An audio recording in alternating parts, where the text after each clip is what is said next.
Fabio Quartararo will get his first chance to seal the 2021 MotoGP Riders Championship in the upcoming Emilia-Romagna Grand Prix. He has had a pretty fruitful association with Yamaha ever since his MotoGP debut in 2019. However, Yamaha has a patchy record when it comes to consistency in recent times, and there have been suggestions that Fabio should look for a better option.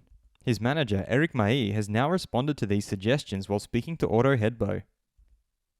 I'm your host, Dillon Shelley, and first up on Moto World is Fabio Quartararo leaving Yamaha in 2023.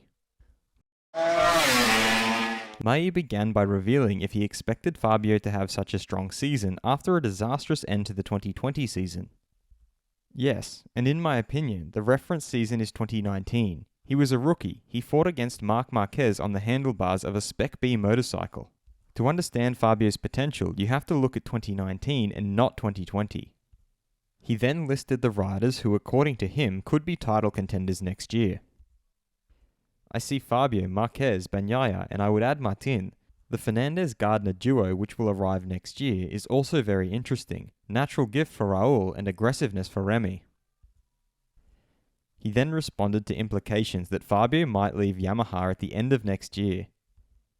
Fabio will go where it's best for him, and today everything is open. For the moment, nothing is clear about 2023. Obviously, Fabio is happy with his performances, but we have to dissect them, because these performances are more on the side of Fabio than that of his package. He then gave a timeline for when a decision will be made. The trend is to sign a year or even a year and a half in advance. If there are clear prospects, then we have to go, but the main strategy is never to rush, so we'll see what happens. He signed off by divulging that other teams have already started showing interest in signing Fabio. We were contacted by 2.5 teams, 2 real approaches and another casually.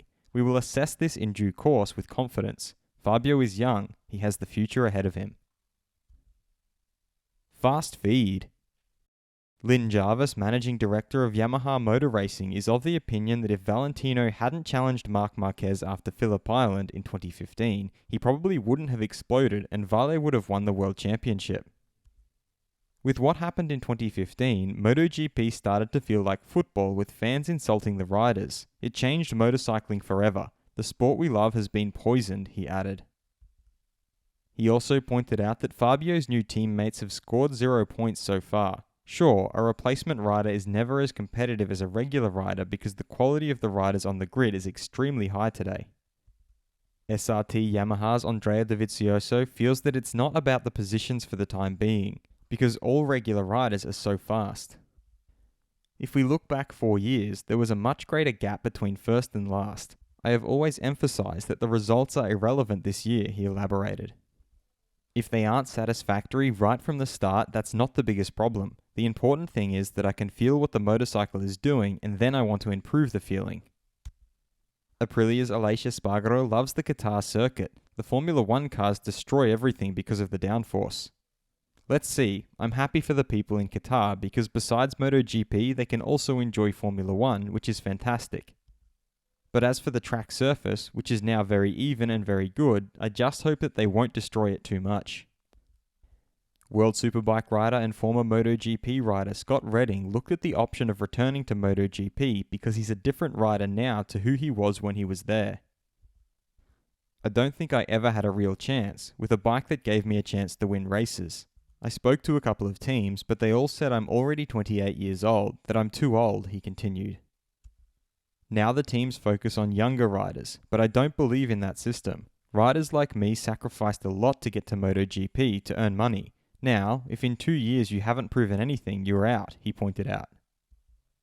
Pit Beyer, KTM's sporting director, has revealed that they haven't actively searched for any partners in recent years because Dorna told them they would like each manufacturer to have 2 teams. So, we took a step back when we noticed that something was happening at Avintia and Gresini. But now we see Ducati with 4 teams and us with 2 for the next 2 years. We feel a little bit misinformed, because there is a certain power when you have 4 teams contracted after this season and you provide engines to a third of the starting grid. Should Fabio Quartararo consider leaving Yamaha in 2023? Head over to my community page to vote in the poll and let me know what you think in the comments. And if you like this video, feel free to subscribe and check out my others for all the latest in the world of MotoGP.